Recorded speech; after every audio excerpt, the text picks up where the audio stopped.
कलिंग, कौशल, मगध, छेदी सभी राज्यों से हमारे गुप्तचर रिक्त हाथ लौट रहे हैं। कहीं भी किसी भी राज्य से पांडवों का एक सूत्र हाथ नहीं लग रहा है। क्या पूरे भारतवर्ष में नहीं है वो? ऐसे कहां अंतर्ध्यान हो गए हैं ये पांडव? युवराज की जय हो। मैं पांडवों की खोज में काशी गया था, पर काशी में भी पांडवों की कोई सूचना नहीं मिली युवराज। तुम्हारा साहस कैसे हुआ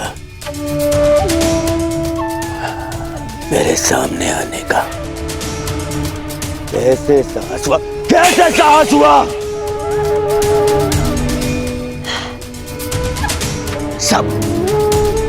सब मेरी असफलता का संदेश देने क्यों चले आते हैं? क्यों?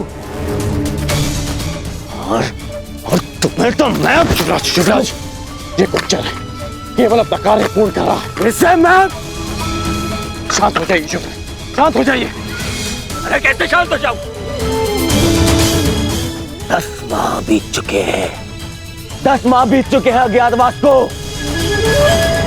केवल 2 माह शेष हैं, 60 दिन। अब तक उन पांडवों की सूचना नहीं मिली तो आगे क्या मिलेगी? और तुम अब तक यहीं खड़े हो। इससे पहले कि मैं तुम्हारा वध कर दूं, चले जाओ यहां से, जाओ।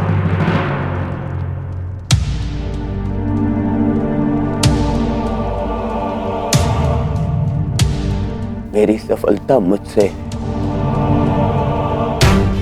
दूर जा रही है।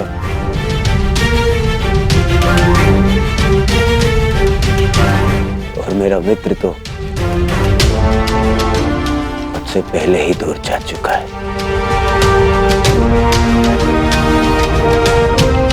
और सब कह रहे हैं कि शांत रहो, शांत हो जाओ, शांत हो जाओ। शांत होने की आवश्यकता है।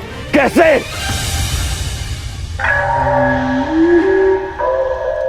शांत होने की कोई आवश्यकता नहीं है दुर्योधन,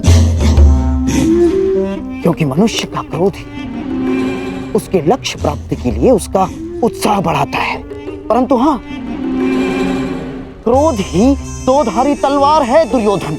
नियंत्रण में रहे तो शत्रु का नाश कर सकती है, और यदि अनियंत्रित हो तो स्वयं को घायल कर सकती है। इसलिए तुम्हारी यह क्रोध शक्ति पांडवों को ढूंढने में लगाओ। और कहा मामा जी, कहां ढूंढे उन पांडवों को? हर ग्राम, हर नगर ढूंढ लिया, जहां संभावना थी वो हर राज्य ढूंढ लिया, परंतु वो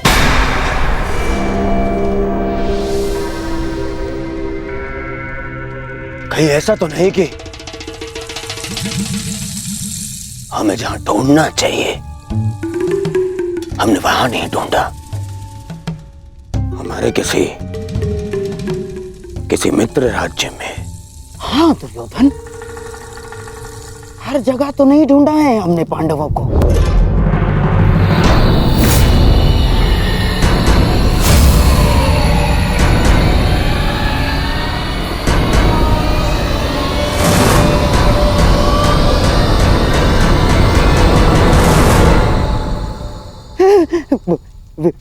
विराट,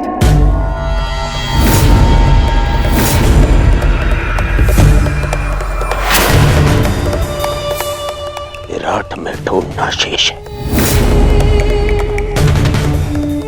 विराट हमारे अधीन है, और विराट का सेनापति कीचक तुम्हारा मित्र। इसीलिए हमने विराट में गुप्तचर भेजे ही नहीं। और अवश्य पांडव यही सोचकर विराट नगर में होंगे कि हम उन्हें वहां ढूंढेंगे ही नहीं।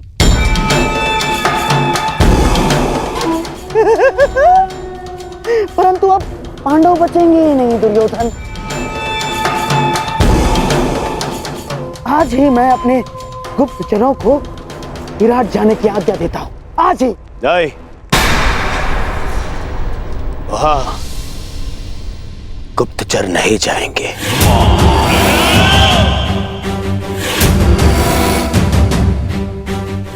वहां हम स्वयं जाएंगे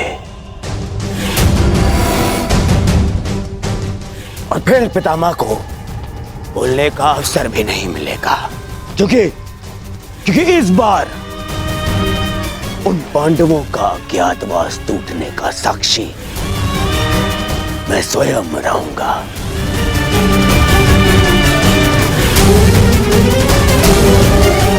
और फिर कीचक मेरा परम मित्र है।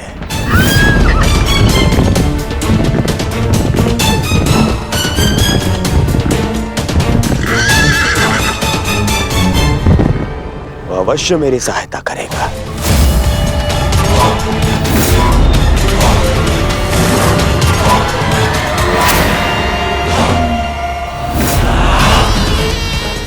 कीचक कहने को सेनापति है, परंतु वास्तविकता में विराट का पूरा नियंत्रण उसी के हाथ में।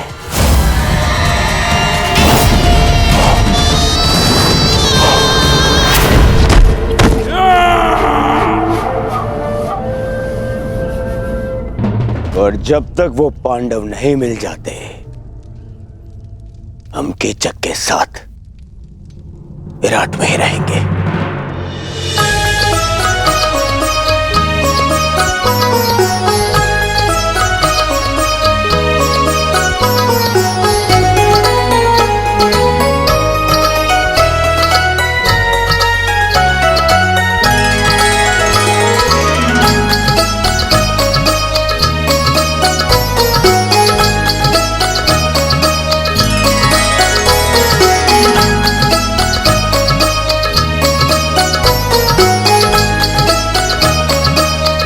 नृत्य का अभ्यास हो रहा है भांजी उत्तरा।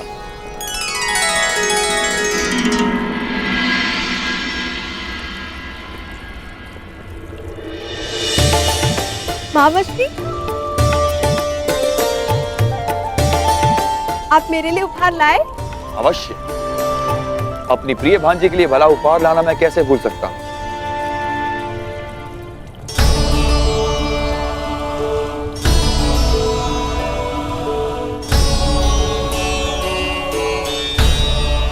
ये क्या महावश्री, फिर से वस्त्र?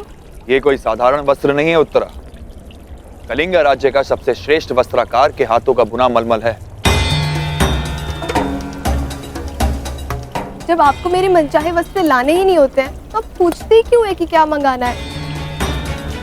आप भूल गए मैंने आपसे घुंघरू मंगवाए थे। मेरी प्रिय भांजी उत्तरा, शीघ्र ही तुम्हें किसी बड़े राज्य की महारानी बनना है।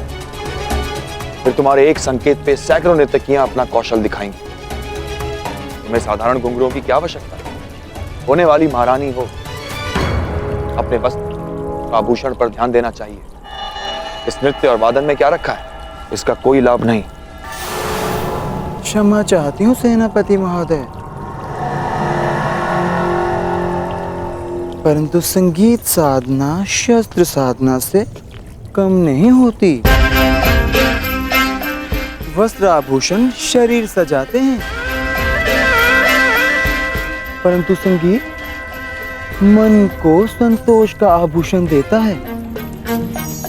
शस्त्रों से किसी राज्य को तो जीता जा सकता है, परंतु संगीत मन को जीतने का माध्यम है। यदि तुम उत्तरा की शिक्षिका ना होती ब्रनला, तो मेरे समक्ष मुख खोलने का दंड मृत्यु होता।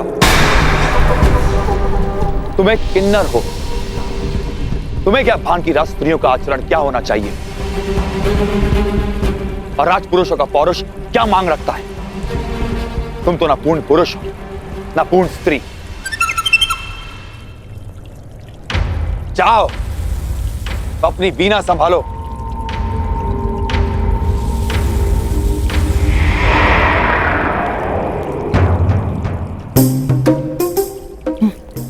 चलिए राजकुमारी, अभ्यास पुनः प्रारंभ करते हैं।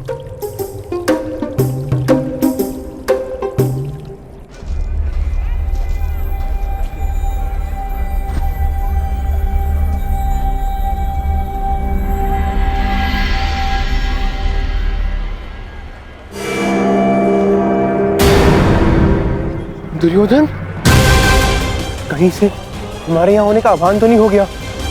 हाँ भैया, सुना हस्तिनापुर के युवराज दुर्योधन आए हैं। हाँ, सेनापति कीचक के अभिन्न मित्र हैं और अब तो वे दिग्विजय भी कर चुके हैं। स्वागत है युवराज। आशा है कि पांडव यहाँ नहीं होंगे।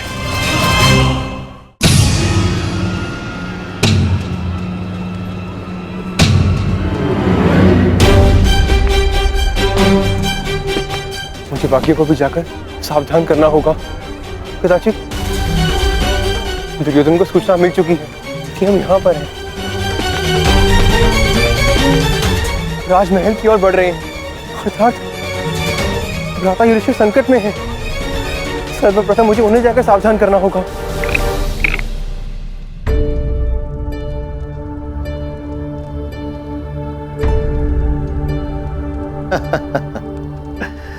वाह कंक, तुमने तो हमें फिर से हरा दिया। तुम तो द्यूत में बड़े ही प्रवीण हो। इसमें कौन सी बड़ी बात है पिताश्री?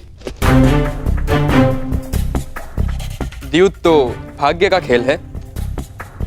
नहीं पुत्र उत्तर, कंक केवल द्यूत ही नहीं जानते, कभी इनके साथ समय व्यतीत करोगे तो स्वयं जानोगे। इन्हें नीति और दर्शन का बहुत गहरा ज्ञान है। कंक, कभी कभी राजकुमार उत्तर को भी तनिक ज्ञान दिया करो। मुझे उसकी कोई आवश्यकता नहीं, और वैसे भी राजकुमारों के लिए शस्त्र ज्ञान अधिक होता है, और जो कि मुझे मेरे मामा श्री कीचक भलीभांति सिखा रहे हैं। आप जानते हैं कंक महोदय, मेरे मामा श्री युद्ध में अपराजय है। उनकी तुलना महाबली भीष्म, बलराम और महाबलशाली भीम से की जाती है। देखना, मैं भी एक दिन उन्हीं की तरह बलशाली बनूंगा। नहीं राजकुमार उत्तर, एक महान राजा बनने के लिए बल से अधिक नीति और न्याय का ज्ञान होना अति आवश्यक है। प्रजा को कैसे सुखी रखना है, ऐसी भावना अधिक आवश्यक है। परंतु पिताश्री, बिना बल के प्रजा की रक्षा कैसे की जा सकती है? प्रणिपात महाराज, कुमार के धनुर्अभ्यास का समय हो गया है।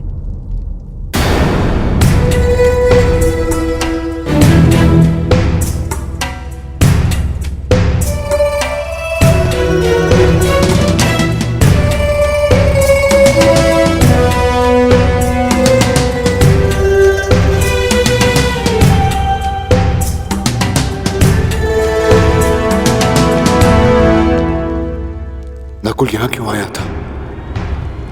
अवश्य कि वो कुछ विशेष बात करना चाहता है।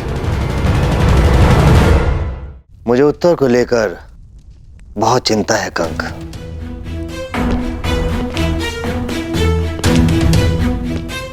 क्यों महाराज? वो तो बड़ा ही बुद्धिमान बालक है। हाँ, परंतु वो कीचक की परछाई में पल रहा है। तुमसे क्या छिपा है कंक? मैं केवल नाम का ही राजा हूं। सत्य तो यह है कि कीचक का प्रभाव मुझसे कहीं अधिक है। मेरी प्रजा, मेरी सेना और स्वयं मैं भी उससे बहुत भयभीत हैं। चिंता रहती है कि कहीं राजकुमार उत्तर भी कीचक के साथ रहते रहते उसकी तरह क्रूर ना बन जाए, या यूं कहूं कि कीचक उसे राजा बनने ही ना दे। तो अपने पिता होने का कर्तव्य निभाइए महाराज। उत्तर को कीचक से दूर रखें, उसे अच्छी संगति दे महाराज। वही तो करने में असमर्थ हूं कंक। मेरा किसी पर कोई नियंत्रण नहीं। मैं केवल राजमुकुट पहनता हूं। वास्तव में राजा की शक्तियों का उपयोग तो कीचक ही करता है। नियंत्रण खोकर सब कुछ हार जाने की पीड़ा क्या होती है, असहाय होने की पीड़ा का अनुभव क्या होता है, वो तुम नहीं समझोगे कंक।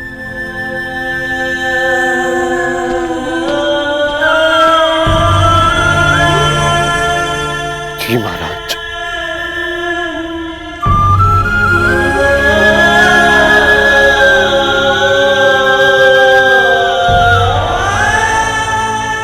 क्योंकि मैं आपकी पीड़ा समझ सकता हूं। युद्ध में हारने का, असहाय होकर सब कुछ खो देने का अनुभव है मुझे। सायरंदरी, आज तक कितनी ही सेविकाएं आई हमारे पास, परंतु किसी में भी तुम्हारे जैसा कौशल नहीं। रूप सज्जा हो या केश विन्यास, तुमसे श्रेष्ठ कोई भी नहीं।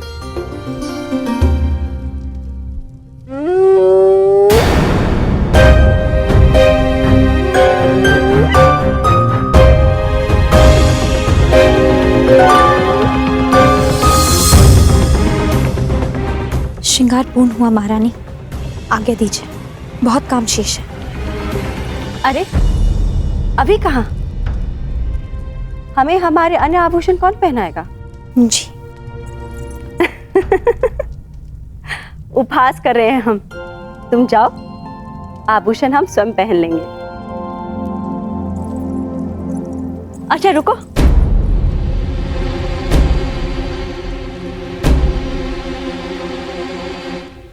एक बात बताओ, हम कब से तुमसे एक प्रश्न पूछना चाह रहे थे।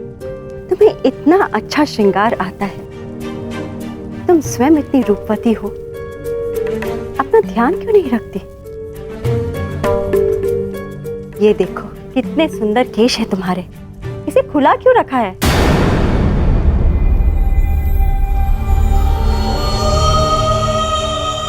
मेरे खुले केश आप पांचों को मेरे अपमान का स्मरण दिलाते रहेंगे, क्योंकि मेरे खुले केश किसी प्रतिज्ञा से बंधे हैं महारानी।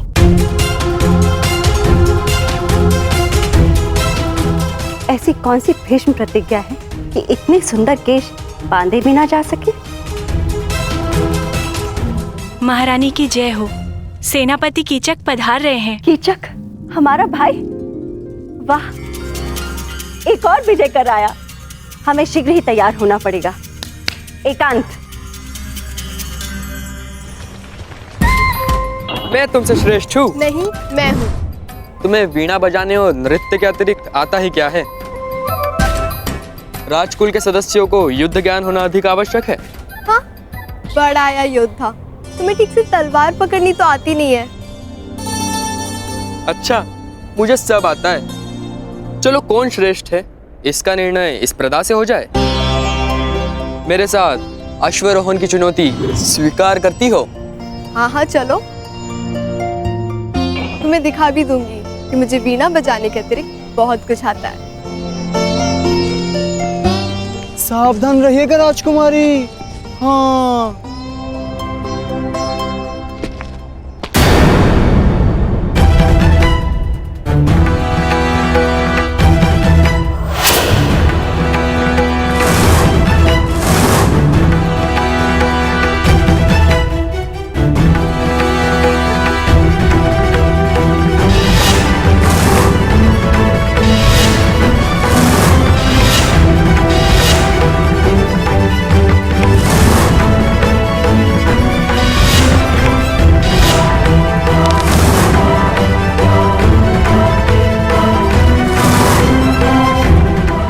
स्त्री कौन है?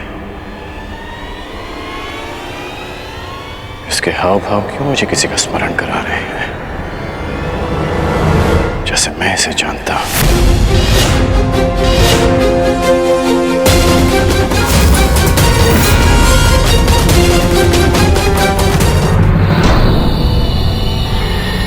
ये स्त्री कौन है? इसके हाव भाव क्यों मुझे किसी का स्मरण करा रहे हैं, जैसे मैं इसे जानता हूं।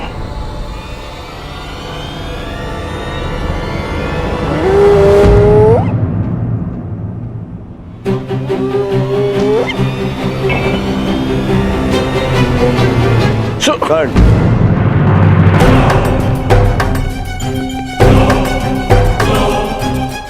कर्ण, कीचक का संदेश है, हमें महाराज विराट से मंत्रणा करनी है। आओ। क्या हुआ? संकट का संदेश क्यों भेजा? संकट नहीं भ्राताश्री, महासंकट। किस महासंकट की बात कर रहे हो अनुज? दुर्योधन गंधार राज और कर्ण के साथ विराटनगर पहुंच चुका है और सुना है कि सेनापति कीचक भी उनका मित्र है। वो अवश्य हमारी खोज में आया होगा। हम ऐसा नहीं होने दे सकते। 13 वर्ष पूर्व होने में 2 महाशेष है। किसी भी परिस्थिति में हमें हमारी पहचान छिपानी होगी। इसलिए मैंने आप सबको संकट का संदेश भेजा था। पांचाली कहाँ है? उसे संकेत भेजा? मैंने महारानी के कक्ष के बाहर जाकर पुकार लगाई थी। अवश्य पांचाली ने सुनी होगी। तो फिर पांचाली यहाँ आई क्यों नहीं?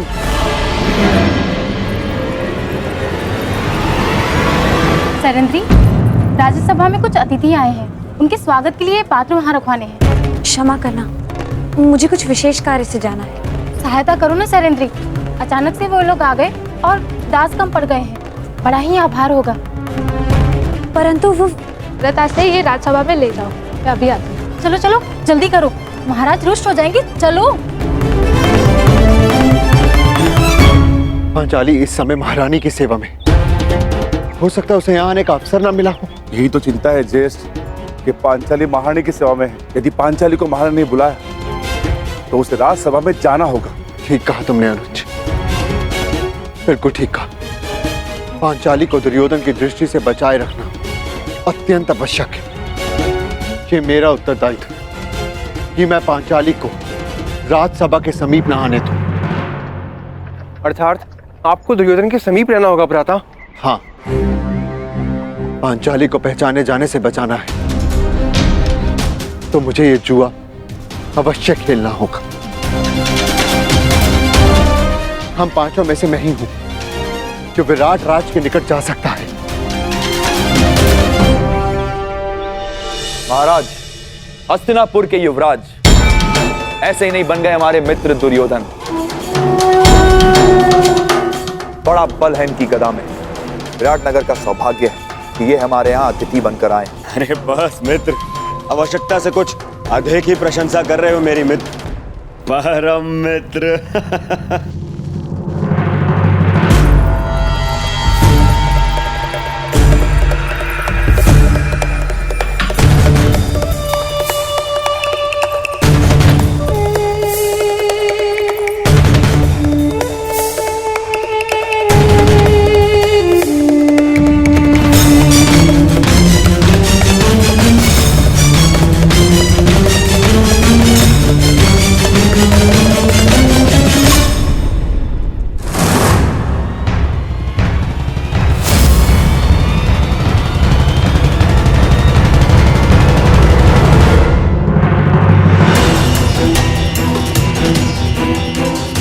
कहाँ जा रहे हो भीम? राज्यसभा में आपके साथ ज्येष्ठ। नहीं भीम, तुम सदा अति चिंतित और अति उत्साही हो जाते हो और ये दोनों ही अवस्था हमारे लिए घातक है। यदि पांचाली राज्यसभा में तो उसकी सुरक्षा का उत्तरदायित्व मेरा है भीम। तुम बस सतर्क रहो। जाओ, जाकर रसोई घर में मेरे लौटने की प्रतीक्षा कर। मैं वहां पर पहुंचता हूं। बस सावधान रहना, सावधान। ज्येष्ठ, सदा प्रतीक्षा ही तो करता रहा हूं मैं। हस्तिनापुर की राज्यसभा में आपके विजय की प्रतीक्षा करता रहा। परिणाम क्या निकला आप स्वयं जानते हैं। मैं अपनी भूल स्वीकारता हूं भीम, परंतु कभी कभी आक्रामक होने के स्थान पर पीछे हट जाना ही श्रेयस्कर होता है भीम। हस्तिनापुर की राज्यसभा में जो कुछ हुआ उसके प्रतिकार के लिए लगभग 13 वर्ष हमने कष्ट सहे हैं भीम, और पांचाली ने भी। यदि तुम इस समय दुर्योधन के समक्ष प्रस्तुत हुए तो हमारी 13 वर्षों की तपस्या भंग हो जाएगी भीम। हमने प्रतिज्ञा ली, हमें हमारी प्रतिज्ञा पूर्ण करनी है। तुम चिंता मत करो, मैं सब कुछ संभाल लूंगा भीम। मुझे आप पर विश्वास है ज्येष्ठ। मैं अवश्य प्रतीक्षा करूंगा, परंतु इस बार मैं शांत नहीं रहूंगा। यदि दुर्योधन ने कोई भी कुचक्कर रचा तो शपथ है अपनी प्रतिज्ञा की, भीम प्रस्तुत होगा, चाहे फिर से 12 वर्ष का वनवास क्यों न भुगतना पड़े।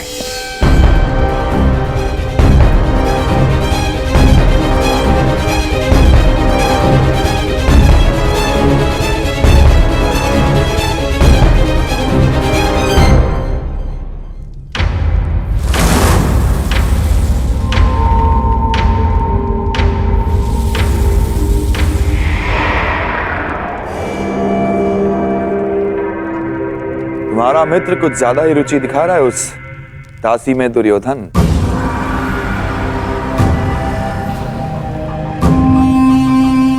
यदि ऐसा है तो युवराज के लिए इससे अधिक प्रसन्नता की बात क्या हो सकती है सेनापति कीचक। और वैसे भी अंगराज कर्ण अपने वचन के साथ साथ किसी व्यसन में भी रुचि रख रहे हैं। अच्छा है, आपका अतिथि है, आनंद करने दीजिए। परंतु विराटनगर में आनंद पर अतिथि से पूर्व आतिथ्य का अधिकार होता है। हाँ, कीचक का अधिकार होता है।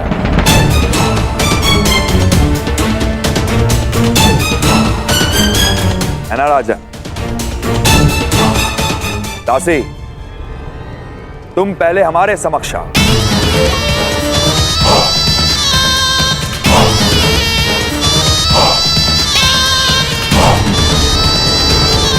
युवराज, दासी पहले हमारे पांव धो।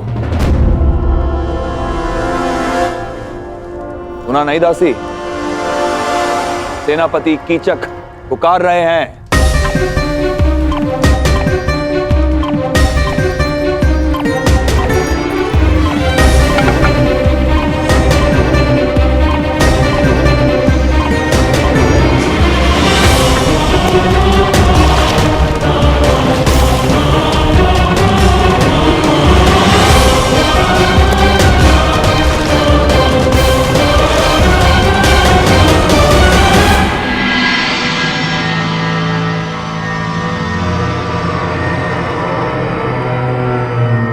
अद्भुत।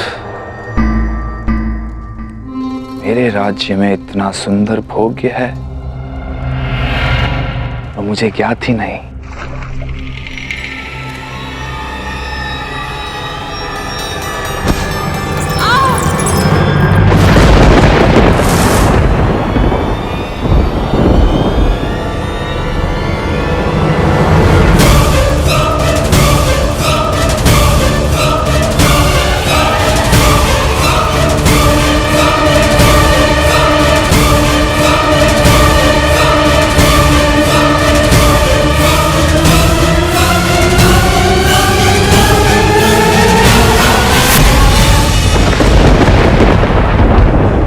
मुड़ो दासी।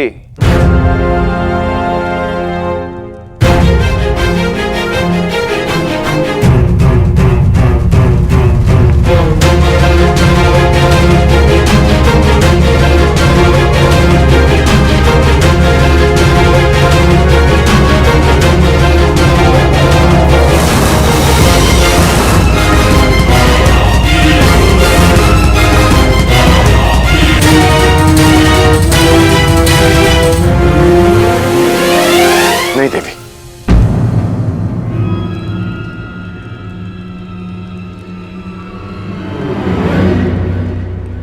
मेरी दृष्टि में स्त्री इतनी हीन नहीं हो सकती कि उसे पुरुष के चरण धोने पड़े, चाहे वो एक दासी ही क्यों ना हो। क्षमा कीजिएगा देवी, परंतु मैं अपने चरण स्वयं धो सकता हूं।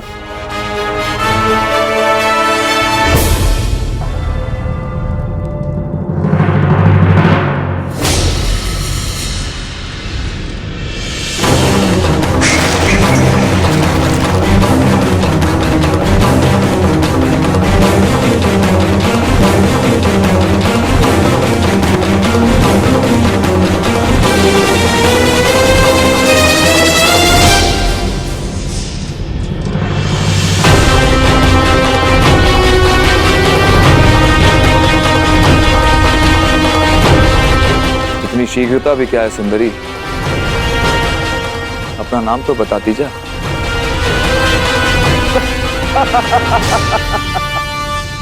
मित्र कीचक, तुम्हारा दुस्साहस बहुत मनोरंजक है।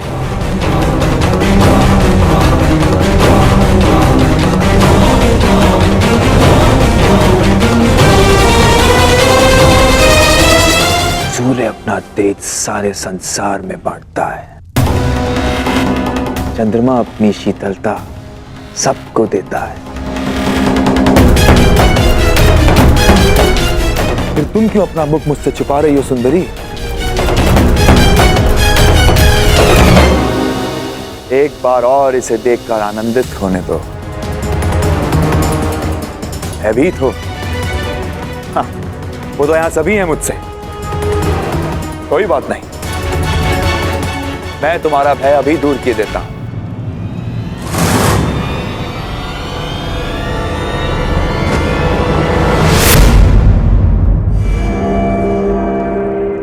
ओहो, विरोध करना भी जानती हो? अच्छा है, विरोध करना सुंदरियों का एक गुण है, मुझे अच्छा लगा।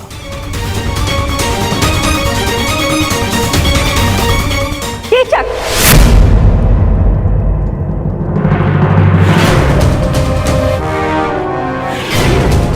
सैरंदरी हमारी सेवा में है और सुरक्षा में भी। उसकी सुरक्षा का वचन दिया है हमने।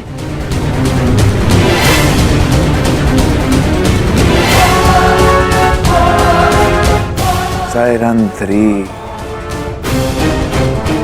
अच्छा नाम है। जाओ सैरंदरी।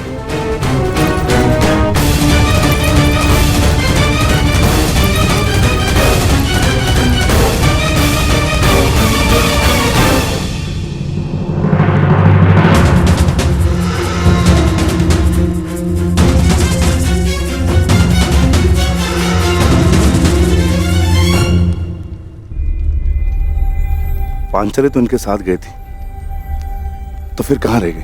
सैरंदी नहीं आई? नहीं, उन्हें सेनापति कीचक ने रोक लिया। अब न जाने क्या होगा। सेनापति कीचक की दृष्टि जिस स्त्री पर पड़ती है उसे वो मैला करके ही छोड़ता है। क्षमा करना ज्येष्ठ, परंतु अब मैं अपना वचन नहीं निभा पाऊंगा।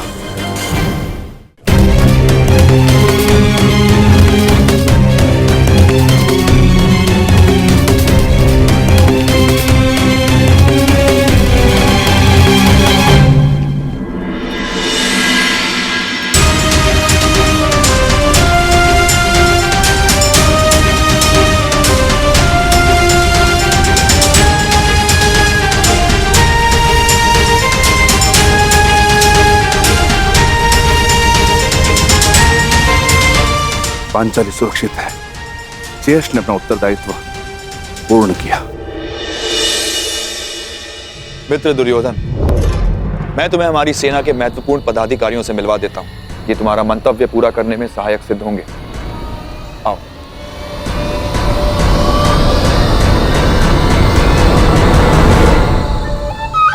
अंगराज, आप कृपया बाहर प्रतीक्षा कीजिए। मैं युवराज की सुरक्षा में आया हूँ। हाँ, तो युवराज का ही आदेश है। सेनापति कीचक के साथ वो एकांत में बात करना चाहते हैं। और हाँ, यदि आवश्यकता होगी सेवकों की, तो आपको बुलावा भेज दिया जाएगा। कृपया प्रस्थान करें।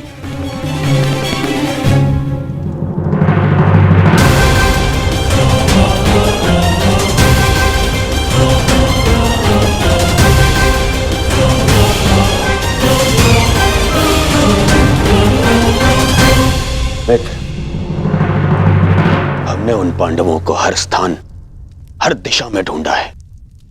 केवल विराटनगर शेष है।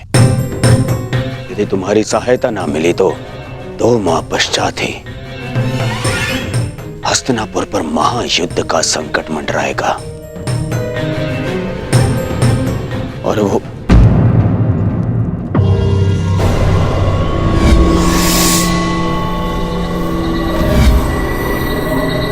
मित्र, कहां खोए हुए हो? तुम सुन रहे हो ना? हाँ हाँ, कहो मित्र। तो सुनो, केवल ये विराटनगर है जहां हमने हमारे गुप्तचरों को नहीं भेजा है। और हमें संदेह है कि वो पांडव यहीं विराटनगर में छुपे हैं। अब मैं तुम्हारी सहायता से उन पांडवों को ढूंढ निकालूंगा।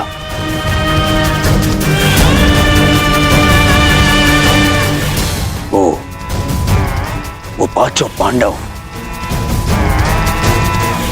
महा तेजस्वी हैं। यदि दृष्टि रखोगे तो पहचान लोगे। और वो द्रौपदी का रूप तो किसी घूंघट में भी नहीं छुप सकता।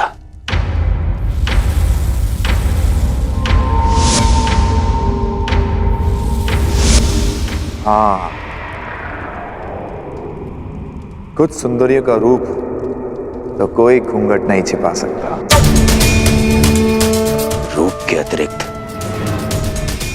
दर्प की भी कमी नहीं है उस 5 पतियों वाली में। मुझे विश्वास है कि वनवास के पश्चात भी उस द्रौपदी का दर्प और घमंड कम नहीं हुआ होगा। मित्र दुर्योधन, सुंदरियों को ढूंढना, उनका भोग करना मेरी रुचि का कार्य है। मित्र दुर्योधन, निश्चिंत रहो। अब तुम यहां आ ही गए हो तो पांडवों को यहां से अपने साथ लेकर जाओगे। परंतु क्या विराट राज इस कार्य के लिए सहयोग करेंगे? विराट राज केवल मुकुट पहनते हैं, गांधार राज यहां की चक्का चलता है। इसलिए मेरे वचनों को आप राजन के वचन समझें। मैंने कुछ अनुचित तो नहीं कहा ना राजन?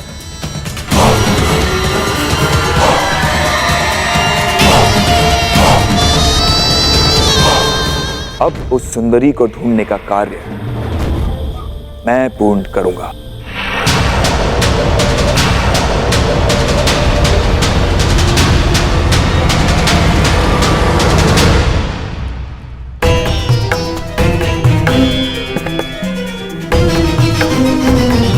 मुझे विश्वास है कि युवराज दुर्योधन कीचक का समर्थन और सहयोग लेने की चेष्टा करेंगे। कदाचित पांडव मेरे समक्ष होते तो मैं उन्हें सावधान कर पाता, माता कुंती को दिया वचन पूर्ण कर पाता मैं।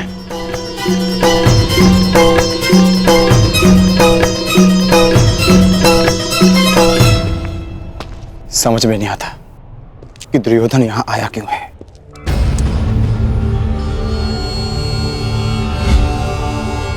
ये तो वही है जिसे मैंने कुमार उत्तर का धनुष उठाते देखा था।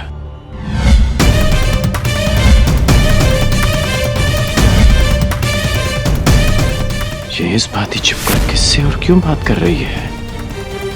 क्यों हर बार मुझे अनुभव होता है कि मैं ऐसे चाहता हूं कि दुर्योधन यहां आया क्यों है। ये तो वही है जिसे कल मैंने कुमार उत्तर का धनुष उठाते देखा था।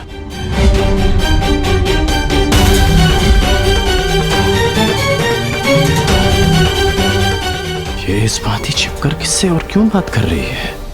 उसकी ये यात्रा कीचक से मिलना है या फिर उसके पीछे हमारी खोज।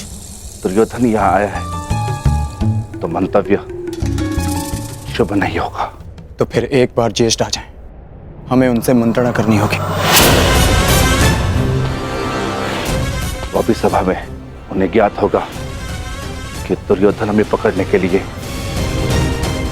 क्या षड्यंत्र रच रहा है।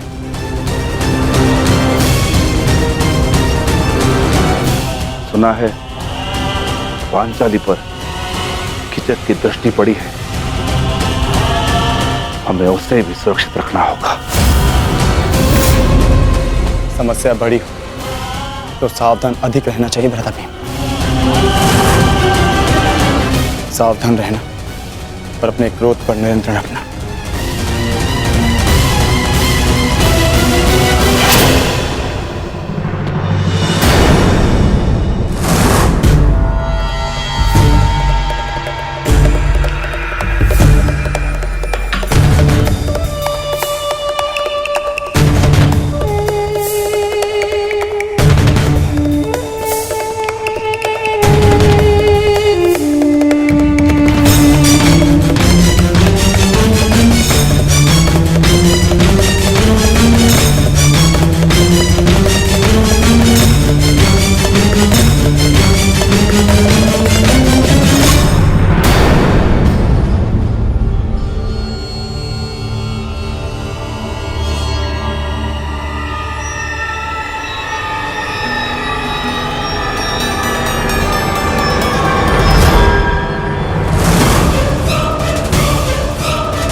क्षमा करें अतिथि महोदय, यहाँ से आगे विराट राज परिवार के अतिरिक्त किसी भी पुरुष को अंदर जाने की अनुमति नहीं है। ये महारानी सुदेशना का निवास है।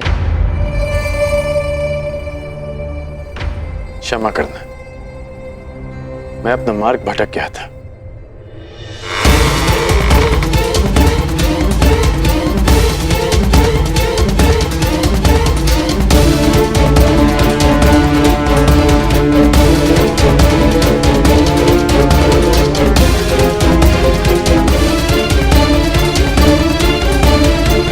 कहाँ हो बहना?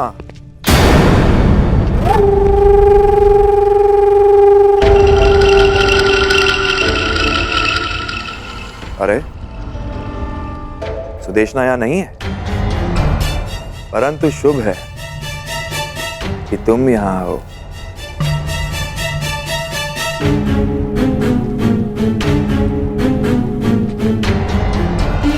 क्षमा कीजिए। ठहरो।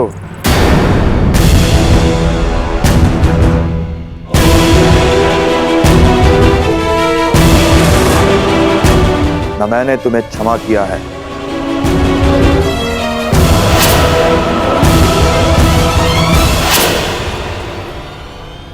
और ना ही यहां से जाने की अनुमति दी है।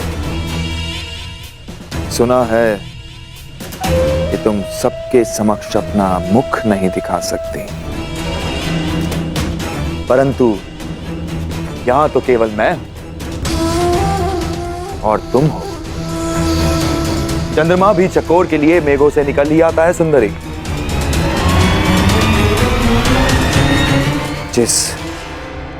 जिस मुख का प्रतिबिंब देखकर मेरा मन विचलित हो चुका है, उसकी वास्तविक छवि तो दिखाओ।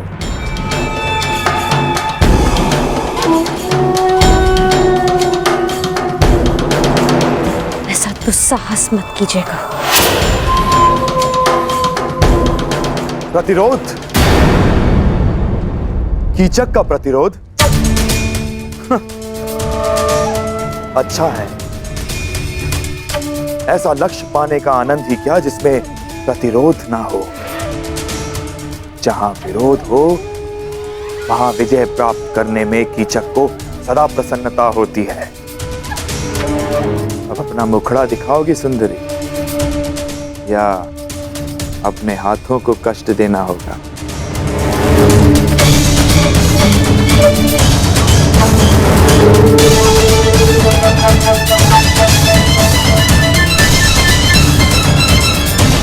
कीचक!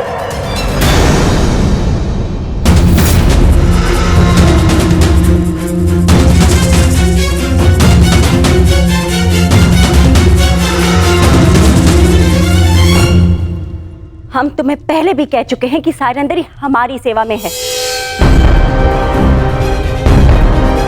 जाओ सायरंदरी।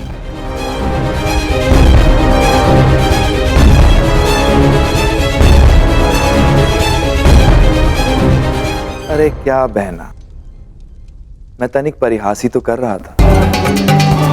तुम तो जानती हो कि मेरा नटखटपन अब तक गया नहीं है। सायरंदरी क्या, मैं तो उर्वशी को देखकर मोहित ना हूं। वैसे इतने से दिनों में बड़ी प्रिय हो गई है ये दासी बहना। ऐसा क्या है जो तुम सदा इसका पक्ष लेती हो? हम तुम्हारी बहन हैं, तुम्हारी सुरक्षा की कामना करते हैं। कुछ उपहास जीवन का अंत बन जाता है कीचक, अंत। सायरंदरी गंधर्व पत्नी है, 5 गंधर्वों की सुरक्षा में है। ध्यान रखना।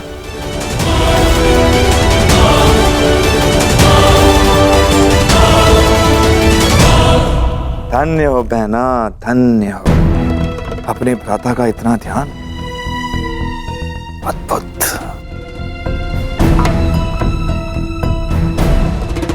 ये सायरंदरी कौन है ये तो मैं भली भांति जान गया हूं, और इसके 5 गंधर्व पति कौन है वो भी जानता हूं। बस शेष है तो केवल उन 5 पांडवों को पहचान।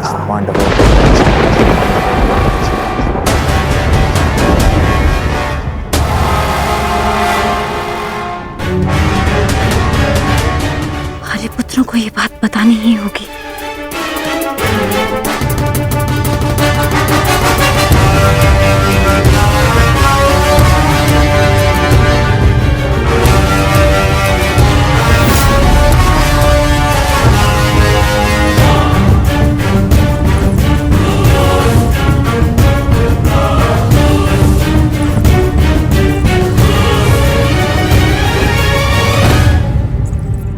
आर्य अर्जुन, नकुल, सहदेव, आर्य भीम और स्वयं आर्य युधिष्ठिर भी कहीं दिखाई नहीं दे रहे। पता नहीं कहाँ गए सबके सब। शैलेंद्री, तुम्हें राजसभा में उपस्थित होने का आदेश मिला है। मदिरा लेकर अतिथियों के स्वागत के लिए तुरंत आओ। परंतु मैं तो महारानी की सेवा में हूँ, मेरा राज्यसभा में क्या कार्य? वो मुझे ज्ञात नहीं, ये राज आदेश है, पालन करो।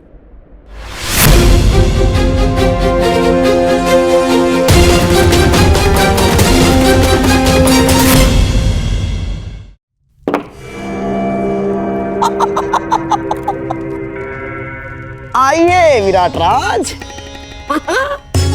ये अति उत्तम चाल गंधार नरेश, ठीक ही सुना था। हाँ। आपके पास से आपकी हर बात मानते हैं। नहीं, आप जैसे शुभचिंतकों के प्रेम का प्रताप है बस। विराट राज, आपका ये स्वागत सदा स्मरण रहेगा। अहोभाग्य।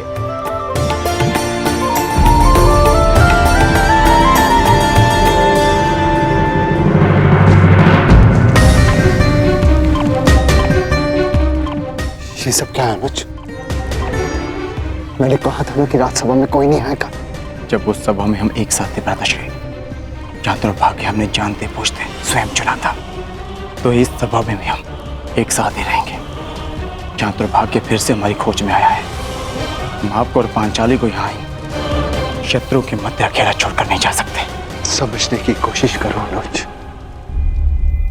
यदि दुर्योधन ने हम में से किसी को भी पहचान लिया तो अनिष्ट हो जाएगा। भ्राताश्री, जब आप दूसरे अनुजों को नहीं पहचान पाए तो मद में चोर दुर्योधन कैसे पहचान पाएगा?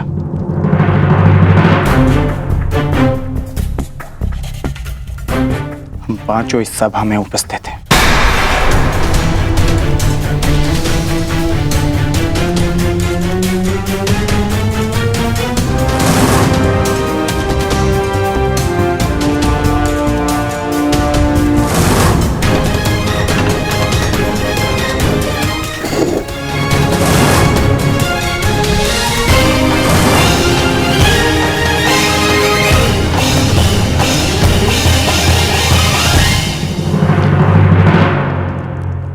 लेकिन फिर भी अनुज,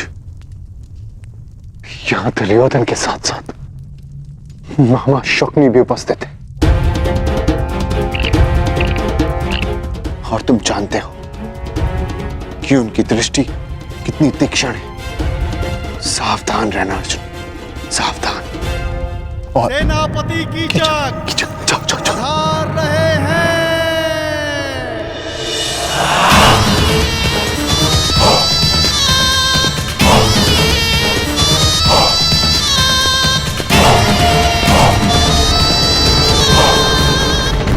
सत्कार में कोई त्रुटि तो नहीं रह गई मित्र दुर्योधन?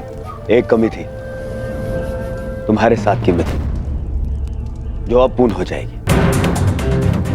वैसे बहुत आनंद आ रहा है। विराट का जनपद है मित्र, आनंद भी विराट ही होगा। तनिक प्रतीक्षा तो करो।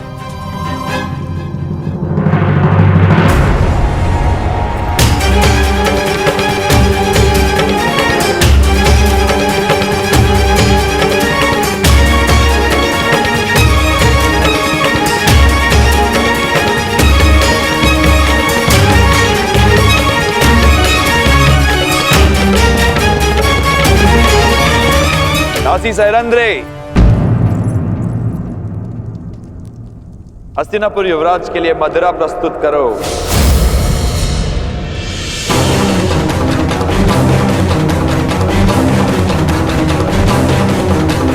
हाँ दासी, आओ थोड़ी मदिरा और दे दो।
अतिथि की प्यास बुझा के अतिथेय को प्यासा नहीं रखते दासी।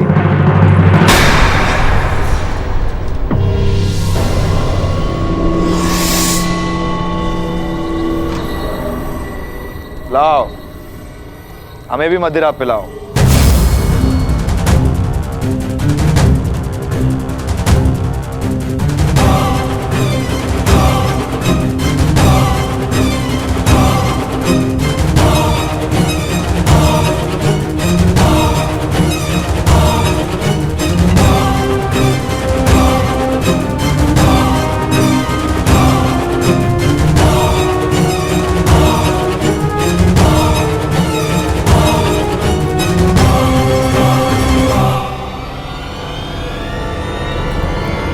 शांत।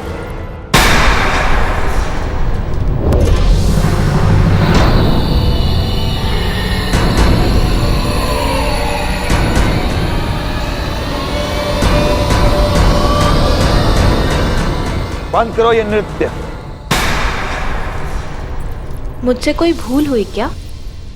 अपने घुंघरू उतारो। सुना नहीं तुमने? अपने घुंघरू उतारो।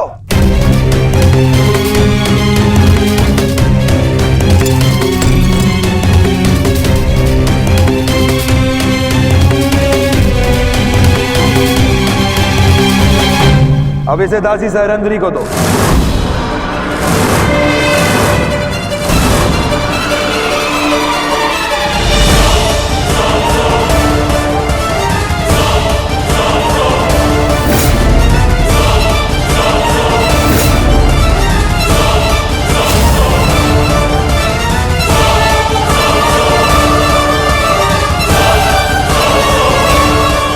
सुना है नृत्य कला में बड़ी प्रवीण है ये दासी।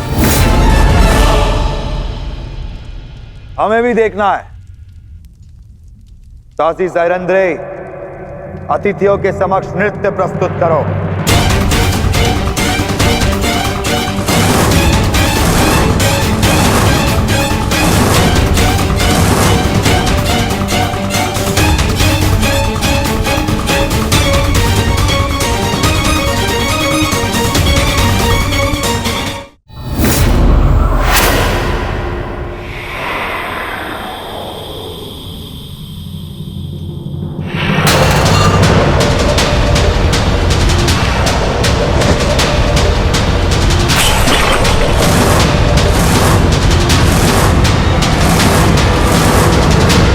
आदेश के विरुद्ध स्वयं विराट राज नहीं जा सकते, उस महाबली कीचक की आदेश की अवहेलना की तूने।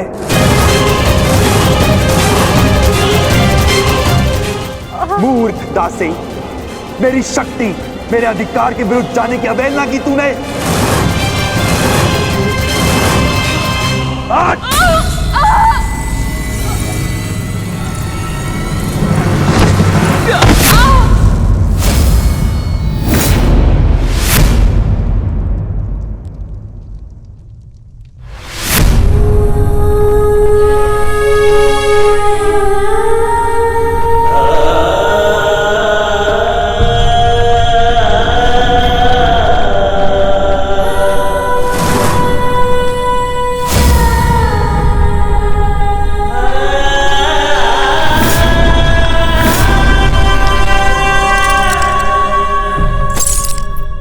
घुंघरू पहन और नृत्य कर, नहीं तो तेरे प्राण यहां नृत्य करेंगे।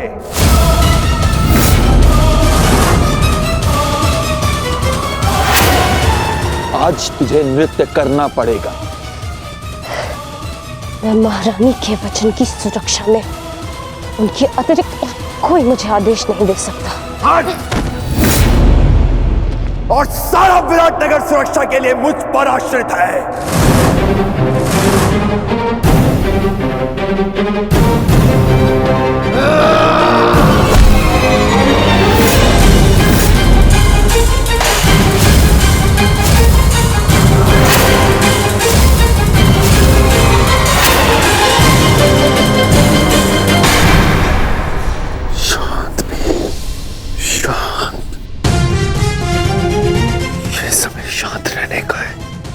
यहाँ पर दुर्योधन भी उपस्थित है। नहीं ज्येष्ठ, यदि इसने पांचाली का और अपमान किया तो मैं इसका शीश धड़ से अलग कर दूंगा। दयानुज, शांत। कोई नहीं आएगा तेरी सहायता के लिए यहाँ पे। घुंघरू पहन और नृत्य कर।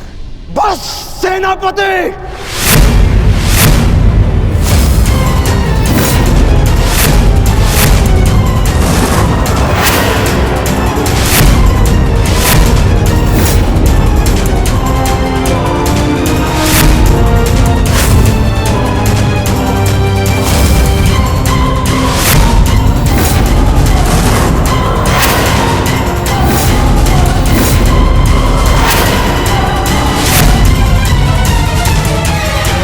आएगा तेरी सहायता के लिए यहाँ पे। घुंघरू पहन और नृत्य कर। बस सेनापति।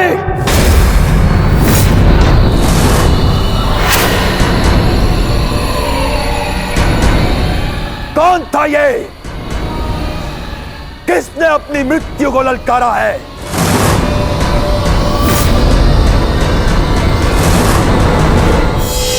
यदि कोई अपनी मृत्यु को पुकार रहा है तो वो तुम हो सेनापति कीचक।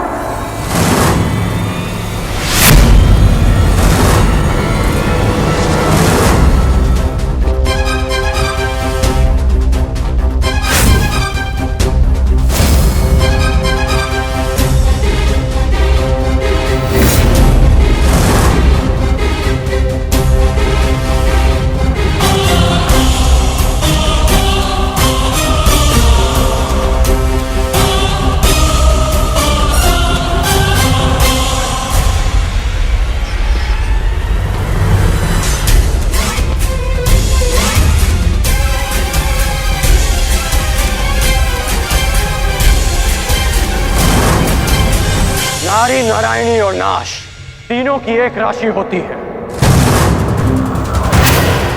यदि नारी को नारायणी के पद से गिराया गया तो नारी नाश भी कर सकती है।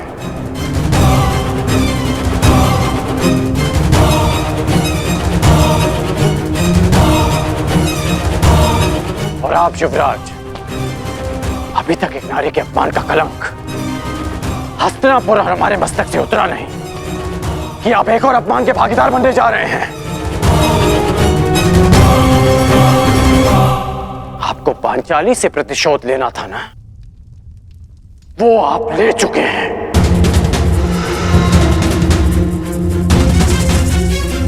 फिर इस अभागी ने आपका क्या बिगाड़ा? आप इस अपमान में भागीदार क्यों बन रहे हैं?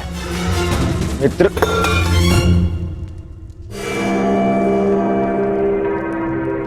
शांत हो जाओ, शांत। मैं यहां केवल अतिथि हूं। ये मेरा राज्य नहीं है, विराट राज्य है।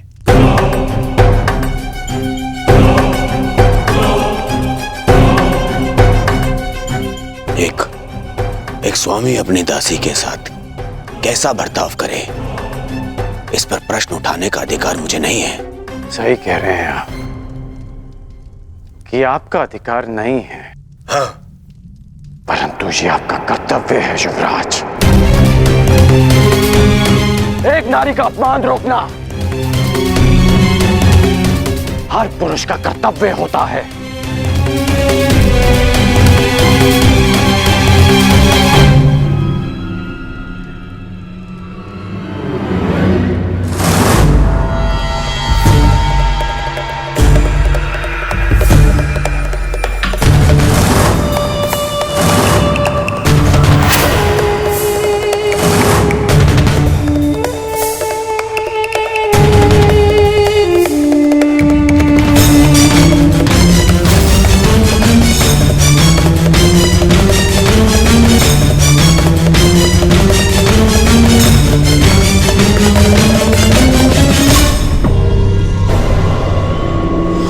सायरंध्री गंधर्व पत्नी 5 गंधर्वों की सुरक्षा में है।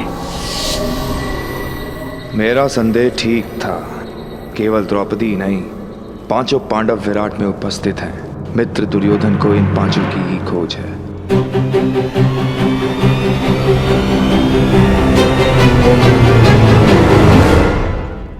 मैं क्या कर सकता हूं? तुम शांत हो जाओ। हाँ? मित्र होने के नाते इन्हें दुर्योधन को सौंप देना मेरा कर्तव्य है, परंतु विराट ने पांडवों को आश्रय दिया है और यहाँ का सेनापति होने के नाते इसका कर वसूलना मेरा अधिकार है।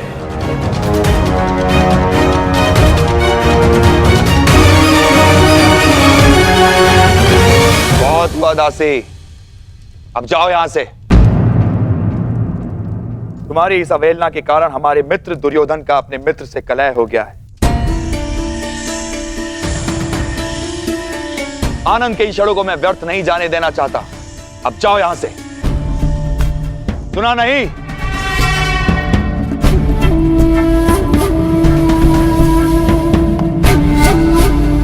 क्षमा चाहता हूं मित्र, पर खेद है अंगराज, मैं तो आप लोगों का मनोरंजन करना चाहता था। इस दासी के दर्प ने मेरे कार्य को असफल कर दिया। क्षमा प्रार्थी हूं मैं आपका। ये आप कह रहे हैं सेनापति की इच्छा? हाँ, आपने ही तो कहा था अंगराज कि जो नारी का अपमान करता है वो अपनी मृत्यु को ललकारता है। और मुझे अपने प्राण बहुत प्रिय है।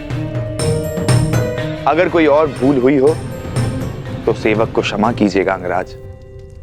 अरे नहीं नहीं, चलो, कीचक ने क्षमा मांग ली है ना।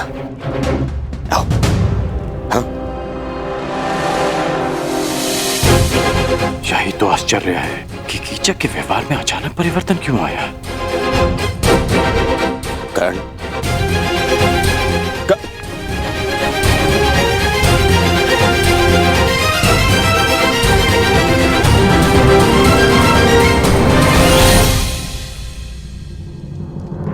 तुम्हारे अपमान का प्रतिकार मैं उसी क्षण कर देता पांचाली, परंतु तुमने मुझे क्यों रोका? क्योंकि 12 वर्ष की प्रतीक्षा, हमारी प्रतिज्ञा पूरी करने की तपस्या को भंग नहीं करना चाहती थी मैं। और आज भी कीचक ने जो कुछ किया उस दुर्योधन की उपस्थिति के कारणवश किया। मुझे केवल उस क्षण की प्रतीक्षा है जब युद्ध का शंखनाद होगा और मैं अपनी आंखों के सामने एक एक कौरव का नाश देखूंगी।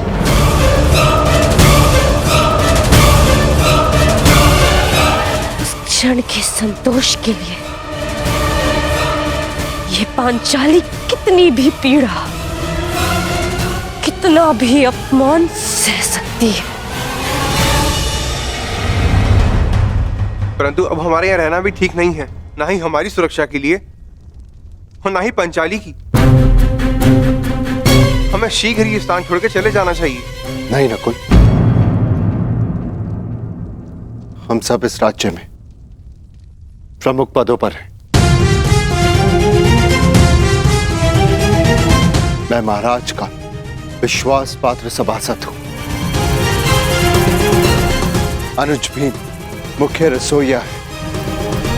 अर्जुन राजकुमारी उत्तरा का शिक्षक है। पांचाली महारानी की विशेष सहयोगी है। और तुम अश्वशाला संभालते हो और सहदेव गौशाला। इसीलिए हम सबका यहां से एक साथ निकल निश्चित ही लोगों का ध्यान आकर्षित करेगा। परंतु मुझे नहीं लगता ज्येष्ठ कि शेष 2 माह सरलता से कट पाएंगे। मेरी मानिए तो मध्यरात्रि में हम विराट राज्य को छोड़ देंगे। पता जब तक किसी को हमारी अनुपस्थिति का बोध होगा, हम सबके पहुंच से दूर होंगे। भ्राता भीम का मत उचित है ज्येष्ठ भ्राताश्री। दुर्योधन शीघ्र यहाँ से जाते नहीं दिखता, और जब तक वो यहाँ रहेगा संकट हमारे सिरों पर मंडराता रहेगा। मैं भ्राता अर्जुन के साथ सहमत हूं। ठीक है, यदि तुम सबका यही मत है तो हम सब लोग आज रात्रि गुप्त रूप से प्रस्थान करेंगे।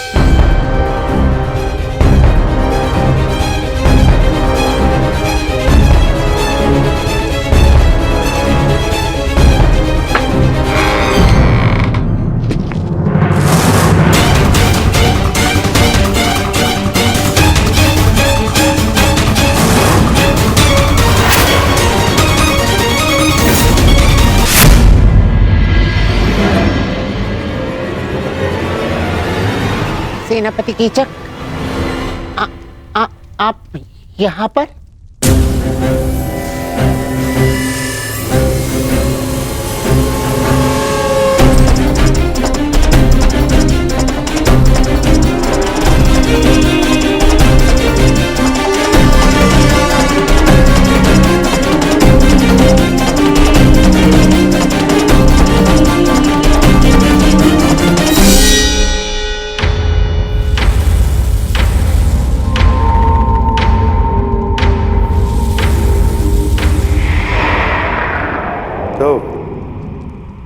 सैरंध्री के 5 गंधर्व पति उसकी रक्षा के लिए आ ही गए।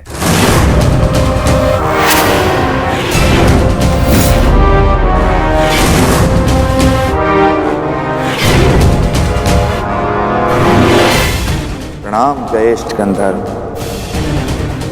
आपकी योजना अच्छी थी, परंतु विराट में कीचक से कुछ भी गुप्त नहीं रहता।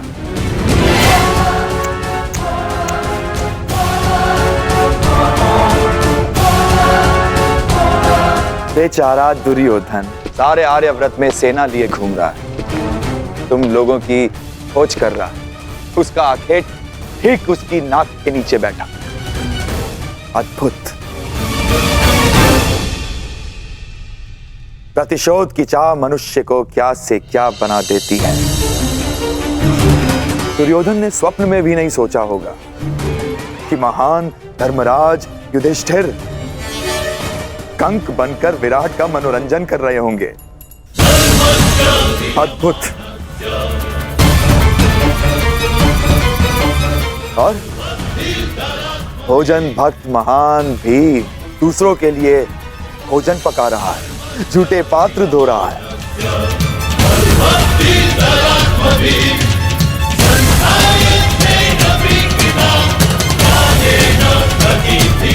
और तुम अर्जुन पशुपतास्त्र धारण करने वाला किन्नर का जीवन जी रहा।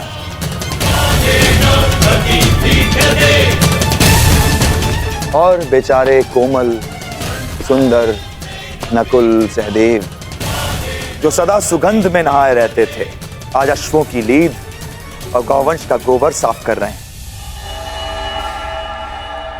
अद्भुत।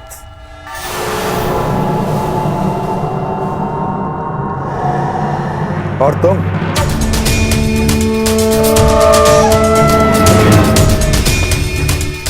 पिछले 13 वर्षों से अपने खुले केशों को बांधने की चाह रखने वाली यज्ञसेनी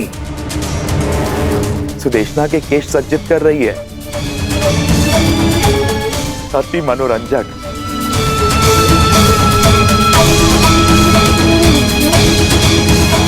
तुम पांचों भाई धूल झोंकने में सफल हुए, स्वीकार है,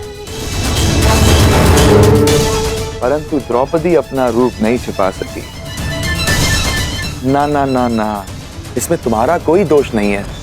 तुम्हारे सौंदर्य और यौवन का दोष है।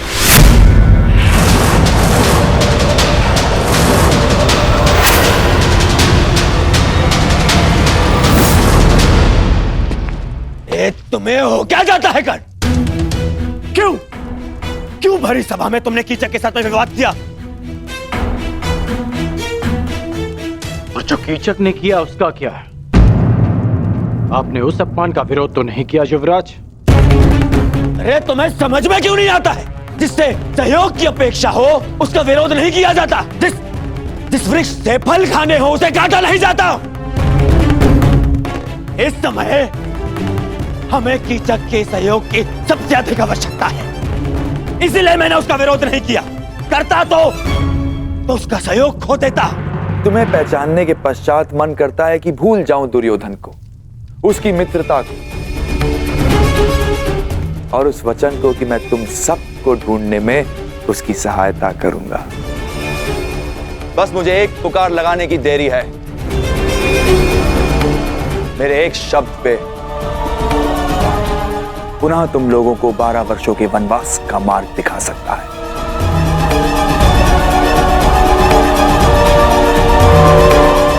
और यदि ऐसा हुआ तो कैसा लगेगा यज्ञसेनी?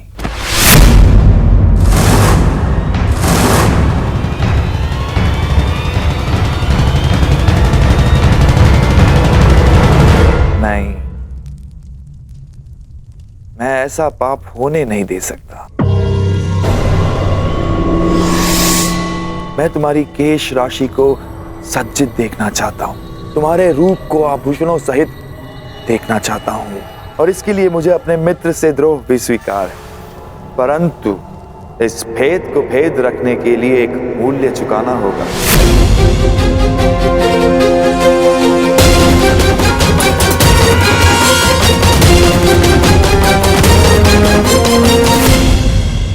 तुम पांचों मेरे लिए कोई महत्व नहीं रखते, वन में रहो या महल में, लेकिन द्रौपदी के लिए यह भेद ना खुलना जरूरी है। इसीलिए मेरे पास एक प्रस्ताव है। सोच समझकर, ध्यान से सुनकर निर्णय लेना। आज रात्रि चंद्र ग्रहण है और इस अंधेरी रात में मैं यज्ञसेनी के रूप के प्रकाश में स्नान करना चाहता हूं।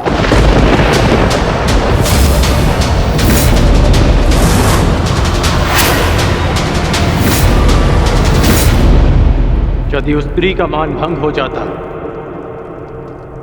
तो हस्तिनापुर फिर से अपना सम्मान खो बैठता। युवराज, क्या पांडवों को ढूंढने के लिए आप फिर से हस्तिनापुर का सम्मान दांव पर लगा देंगे? पांडव मिले या ना मिले, परंतु अब जब भी वो सामने आएंगे तो हम उनसे युद्ध करेंगे, युद्ध में उन्हें पराजित करेंगे। और मेरा मानना है कि हमें हस्तिनापुर वापस चले जाना चाहिए। कितनी बार मैंने तुमसे कहा है कि तुम केवल और केवल बाण चलाया करो, बाण, अपना मस्तिष्क नहीं। समझ गए? तुम केवल युद्ध करना जानते हो, राजनीति करना तुम्हारे बस की बात नहीं है। समझाओ अपने मित्र को। पांडवों को पकड़ने का अंतिम अवसर है हमारे पास दुर्योधन, अंतिम लक्ष्य हमारे सामने है दुर्योधन। और तुम्हारा ये प्रिय मित्र कह रहा है कि हस्तिनापुर जाकर हम संतोष की निद्रा में सो जाए। मैं ये नहीं कह रहा हूं कि हम संतोष की निद्रा में सो जाएं। तो मैं ये कह रहा हूं कि हमें हस्तिनापुर शीघ्र ही लौट जाना चाहिए, क्योंकि यहां रहकर हम अपना समय व्यर्थ कर रहे हैं। क्या कहा तुमने? युवराज, सेनापति कीचक ने हमें सहायता का वचन दिया है। यदि पांडव यहां होंगे तो वो अवश्य उन्हें पकड़ लेंगे। हमें हस्तिनापुर वापस चले जाना चाहिए, क्योंकि पांडव यहां नहीं मिले तो हमें संभावित युद्ध के लिए तैयार रहना चाहिए। और आप दोनों भूल रहे हैं कि पांडवों का अज्ञातवास पूर्ण होने में केवल 2 माह शेष हैं। 2 माह शेष है, 2 माह शेष है। क्या हो जाएगा 2 माह शेष है तो? फिर से युद्ध है? युद्ध युद्ध युद्ध कर्ण, केवल युद्ध। तुमने कभी शांति नामक शब्द सीखा भी है या नहीं कर्ण? हाँ, कहीं ऐसा तो नहीं